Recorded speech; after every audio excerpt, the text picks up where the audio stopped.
Different تھا. اسی طریقے سے مولا علی رضی اللہ تعالیٰ عنہ کا جو قتال تھا، چاہے وہ جنگ جمل میں ہو، جنگ صفین میں ہو، جنگ نہروان کے اندر ہو، تینوں جنگوں کے اوپر آپ صلی اللہ علیہ وسلم کی الگ الگ احادیث موجود ہیں. آپ صلی اللہ علیہ وسلم نے پہلے ہی پریڈکشن کر دی تھی، اور یہ سیدنا علی کی خصوصیت ہے. سوائے سیدنا علی کے آپ صلی اللہ علیہ وسلم نے کسی اور جنگ کے بارے میں، ایک ایک جنگ کے بارے میں معاملات کو نہیں کھولا، کیونکہ باقی جنگیں ایمبیگوس نہیں تھیں. منکرین زکات کے خلاف جو قتال تھا ایمبیگوس نہیں تھا، صحابہ کا اتفاق ہو گیا تھا. جن جنگوں میں اختلاف ہونا تھا ان پہ آپ صلی اللہ علیہ وسلم نے معاملہ کھول دیا. پہلی تو وہ حدیث، وہ 50 احادیث جو میں نے جمع کی ہیں، واقعہ کربلا کا حقیقی پس منظر 50 صحیح الاسناد احادیث کی روشنی میں، ریسرچ پیپر نمبر 5 بھی، اس میں یہ ساری احادیث ہے. مسند احمد میں حدیث موجود ہے صحیح سند کے ساتھ، سنن نسائی الکبریٰ میں بھی، کہ آپ صلی اللہ علیہ وسلم نے فرمایا کہ جس طرح مجھے مجبوراً قرآن کو منوانے کے لیے الٹیمیٹلی آخری ریزارٹ کے طور پر قتال کرنا پڑا مشرکین کے خلاف، تم میں ایک خوش نصیب ایسا ہے جسے مسلمانوں کے خلاف تلوار اٹھانی پڑے گی. سیدنا ابوبکر صدیق نے کہا یا رسول اللہ میں ہوں گا. فرمایا لا، الفاظ ہے لا، اللہ کے الفاظ آپ صلی اللہ علیہ وسلم کی مبارک زبان سے نہیں نکلتے تھے. فرمایا نہیں، حالانکہ سیدنا ابوبکر صدیق نے بھی کیا. لہذا کلیئر ہو گیا کہ سیدنا ابوبکر صدیق کا قتال کافروں کے خلاف تھا، مسلمانوں کے نہیں، ورنہ تو انہوں نے بھی قتال کیا تھا. سیدنا عمر نے کہا انا یا رسول اللہ، کیا وہ خوش نصیب میں ہوں گا؟ فرمایا نہیں، بلکہ جو شخص میری جوتیاں گانٹ رہا ہے یہ وہ خوش نصیب ہوگا. اور وہ تھے سیدنا مولا علی رضی اللہ تعالیٰ عنہ، حضور کی جوتیاں گانٹ رہے تھے. صحابہ دوڑے مولا علی کی طرف اور کہا آپ کے لیے آپ صلی اللہ علیہ وسلم بشارت ارشاد فرمائی ہے کہ آپ آن دا بہاف آف پروفٹ مسلمانوں کے خلاف قتال کریں گے، جس طرح آپ صلی اللہ علیہ وسلم نے کہا. اب دیکھیں، جس شخص کو اتنی بڑی بشارت اس کی زندگی میں پتا ہو، اس کے بارے میں جعلی باتیں کرنا کہ وہ روتے تھے کہ کاش میں نے معاویہ کی بات مان لی ہوتی، یہ ہوتا. اور بھائی جس کو نبی پہ پکا یقین تھا کہ میری محبت ایمان کا حصہ ہے، صحیح مسلم میں 240 نمبر حدیث کتاب الایمان میں، علی سے محبت نہیں رکھے گا مگر مؤمن، علی سے بغض نہیں رکھے گا مگر منافق. جس کی محبت لٹمس ٹیسٹ تھی ایمان کا، اس کو کیسے شک ہو سکتا تھا کہ میری جنگیں جو ہیں وہ حق پر مبنی نہیں ہیں؟ ایک لمحے کے لیے بھی ان کو شک کبھی نہیں ہوا، ورنہ تو نبی کی نبوت پہ شک ہوتا. تو سیدنا علی کو آپ صلی اللہ علیہ وسلم نے بشارت دی، تو وہ تو جنگ کی بشارت موجود تھی کہ خلافت راشدہ قائم تھی، اور چند لوگوں نے اپنی پارٹی بنا کے تو وہ قانون کو ہاتھ میں لینے کی کوشش کی، تو ریٹ آف دی گورنمنٹ تو قائم ہوگی. خلیفہ راشد کے خلاف کھڑا ہونا، دنیا اور آخرت میں حضور صلی اللہ علیہ وسلم کا بھائی اور آل محمد کا باپ سیدنا علی رضی اللہ تعالیٰ عنہ. پھر جنگ جمل دیکھ لیں، مسند امام احمد کے اندر حدیث موجود، المصنف ابن ابی شیبہ کے اندر موجود.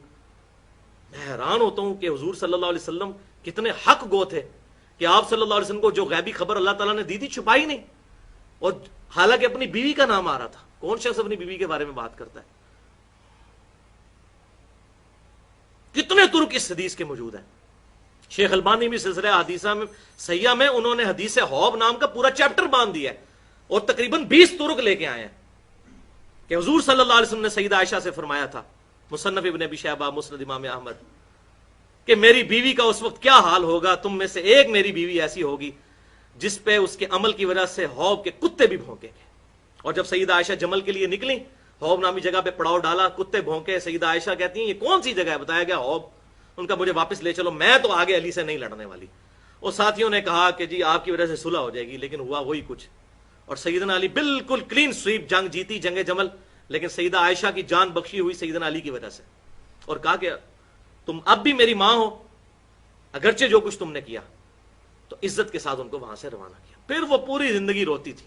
صحیح بخاری کھول کے دیکھ لیں، مصنف ابن ابی شیبہ میں بھی موجود ہے ڈیٹیل کے ساتھ کہ مجھے میری سوکنوں کے ساتھ دفن کرنا، میں نہیں چاہتی کہ میرے ابو بکر اور نبی صلی اللہ علیہ وسلم کی ان قبروں کے ساتھ مجھے دفن نہ کرنا کہ ان کی وجہ سے لوگ میری تعریف کریں. جو کچھ میں نے حضور صلی اللہ علیہ وسلم کے بعد کیا، مجھے میری سوکنوں کے ساتھ دفن کرنا. اچھا، جنگ جمل بھی، جنگ صفین، وہ تو جناب حدیث متواترہ بخاری اور مسلم کی کہ عمار کو ایک باغی جماعت قتل کرے گی. عمار ان کو اللہ کی طرف بلا رہا ہوگا، اور وہ باغی جماعت دوزخ کی طرف بلانے والی جماعت ہوگی. چیف آف آرمی سٹاف تھے سیدنا علی کی طرف سے جنگ جمل میں عمار ابن یاسر. 93 ایئرز ایج تھی اس وقت ان کی. ان کو شہید کیا گیا. سیدنا معاویہ کے سامنے لا کے سر رکھا گیا، مسند امام احمد المستدرک الحاکم کھول کے دیکھ لیں، اور ایک کہتا ہے جی میں نے مارا عمار کو، دوسرا کہتا ہے میں نے مارا۔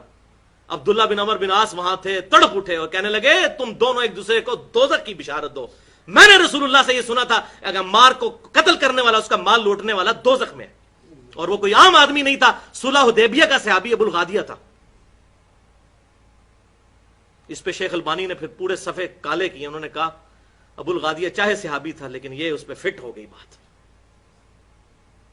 بولے اعوذ باللہ۔ تو ہمیں بھی ڈرنا چاہیے ہمارے ساتھ کیا معاملہ ہونے والا ہے۔ اور جنگ نہروان خوارج کے خلاف بخاری اور مسلم کے چیپٹرز ہیں پورے پورے کہ اس مخلوق میں افضل ترین لوگ ہوں گے جو خوارج کو قتل کریں گے۔ اور ابو سعید خدری کہتے ہیں اللہ کی قسم ہم نے مولا علی کے ساتھ مل کر نہروان پر خوارج کے ساتھ قتال کیا تھا۔ بخاری اور مسلم کی متفق حدیث ہے۔ یہ ساری حدیثیں میں نے اس 50 احادیث میں جمع کی ہیں، عربی میں بھی اور اردو کے اندر بھی۔ تو سیدنا علی کا جو قتال ہے معاملہ بالکل ڈیفرنٹ ہے۔